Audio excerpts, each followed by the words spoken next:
Olá, meu amigo, tudo bem? Eu gostaria de fazer uma postagem aqui para vocês sobre o carnaval.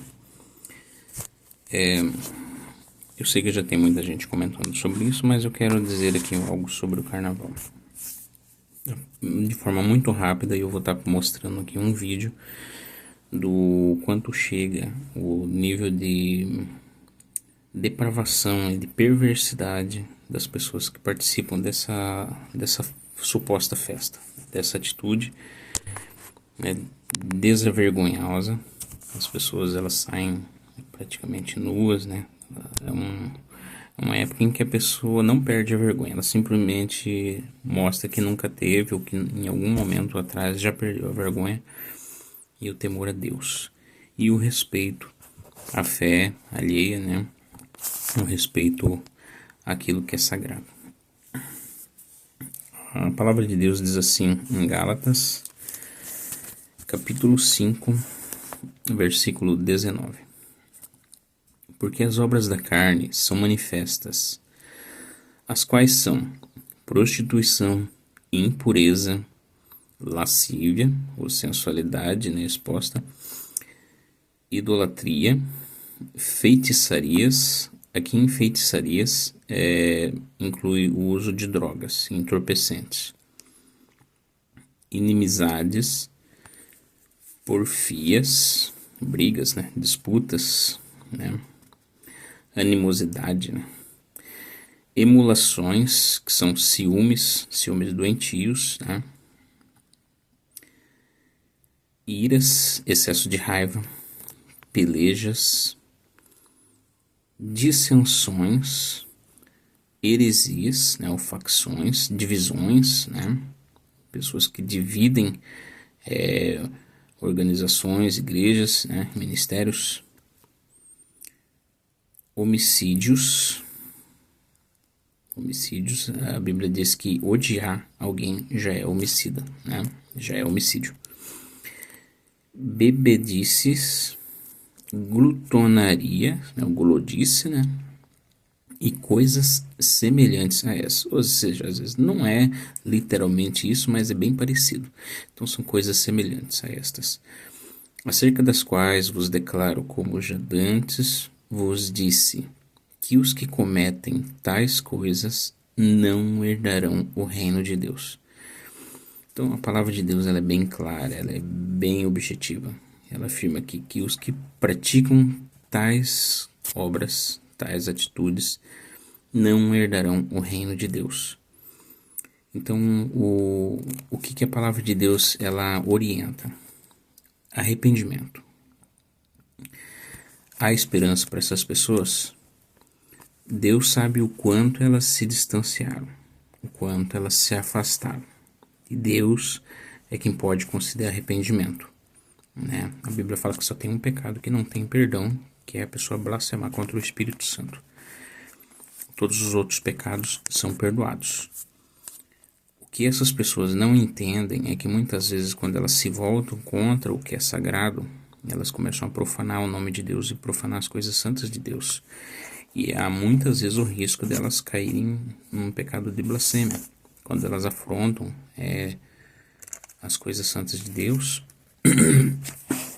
né? Como ultimamente o carnaval ele tem se voltado abertamente contra a fé cristã. Podemos ver que a fé cristã tem sido atacada nos últimos carnavais. Então, o Satanás ele quer levar as pessoas a um ponto da onde elas não possam mais se arrepender. Então, o que a palavra de Deus diz: busque o Senhor enquanto pode achar, e invoque o seu nome enquanto está perto. E para nós que estamos servindo a Deus, as Escrituras diz o seguinte: não comuniqueis com as obras infrutuosas das trevas, antes, porém, condenai-as. Então, eu não assisto e aconselho não assistirem conteúdos de carnaval. Esse vídeo que eu vou mostrar aqui apareceu na minha tela enquanto eu estava vendo alguns vídeos do Reels, né? Apareceu esse conteúdo de uma irmã que postou. Na igreja dela foi abertamente afrontada, né? Enquanto um bloco de carnaval passava em frente à igreja e teve que ser suspenso o culto, né? Os crentes não puderam cultuar porque o povinho do amor estava fazendo passeata, né? Sem vergonha na rua, né? Gente nua ali, com suas partes íntimas expostas, e os crentes não puderam fazer o seu culto, né? Não puderam exercer sua liberdade religiosa, enquanto o, o pessoal do amor, né? Os democráticos exerciam sua liberdade, né? De desrespeitar e como eles acham que tem o direito de fazer, né? Então eu vou mostrar pra vocês esse vídeo aí. Olha isso aqui, pra porta da igreja, tá? Eu tô falando, olha, que abuso, gente, é muito abuso, assim, sabe? Eu sei que as pessoas têm liberdade de expressão, mas, poxa, a gente não faz isso nos terreiros, a gente não faz isso no centro espírita, a gente não faz isso em igreja católica, a gente não faz isso em nenhuma denominação, não. É abuso mesmo.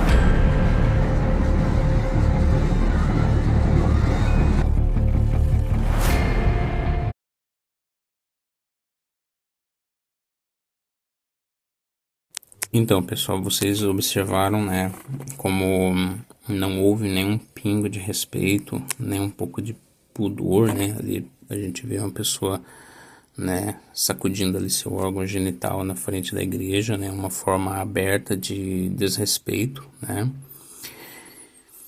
Então, isso é o que foi publicado, né, e os demais excessos que ocorrem, né, em muitos lugares do Brasil nessa época que não são, né, notificados.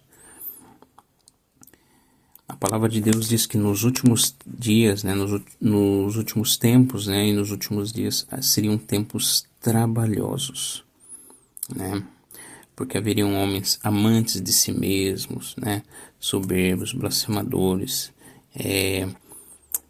irreverentes, né, então infiéis nos contratos, né, sem afeto natural. Então como se diz, era gente da pior espécie.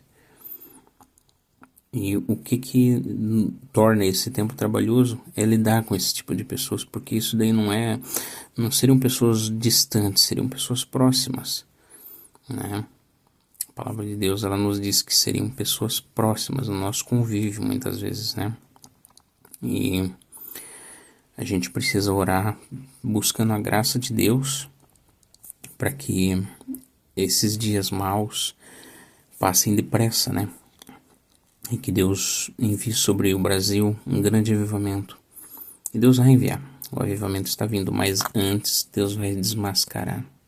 Deus vai tirar as máscaras de muita gente. Vai ter muitos escândalos, vai acontecer muita coisa ainda para escandalizar, para frustrar, para decepcionar. Mas não é para a gente desanimar, é para a gente entender que Deus está limpando a eira, está sacudindo a figueira, está arrancando as máscaras, né, daqueles que estão escondidos. E o povo do mundo, a palavra de Deus diz assim, né, quem está sujo, suje-se mais ainda. Se lambuze, vai, mergulhe de uma vez no pecado, aproveita. Porque o juízo está vindo. Não quer se arrepender? Então vá, se lambuze no pecado. Mas quem quer servir a Deus, não sirva de qualquer jeito. Se santifique ainda. É santo? Se santifique mais ainda. Né? Tá na graça? Então mergulha de vez na graça. Se afunda na graça. Enche-se da graça, se enche do Espírito Santo. Porque os dias são maus. O pecado vai se intensificar na terra e a terra vai cair e não se levantará mais. Está escrito em Isaías que o pecado, a maldade da terra vai se agravar e a terra vai cair e não vai se levantar mais. E quando chegar essa época, né, dessa apostasia irreversível na humanidade, depois de um período de purificação, né, de provação, a igreja vai ser tirada da terra.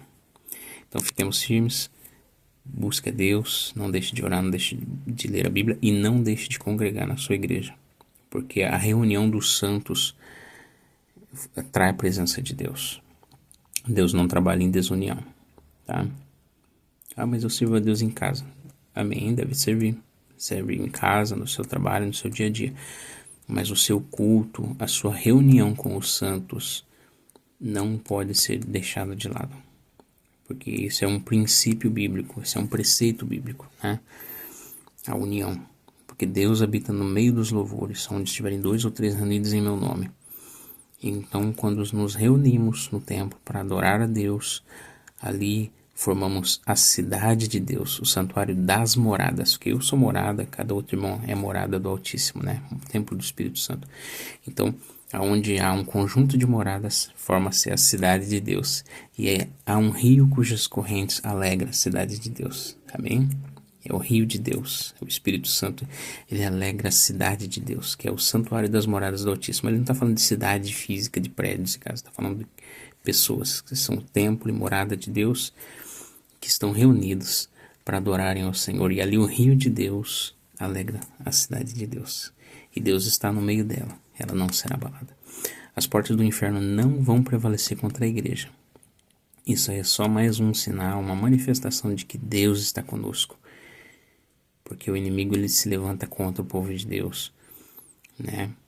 Para que Deus dê a vitória ao seu povo. Sempre foi e sempre vai ser. Só que o povo de Deus precisa estar na brecha, precisa estar no altar, precisa estar na presença de Deus.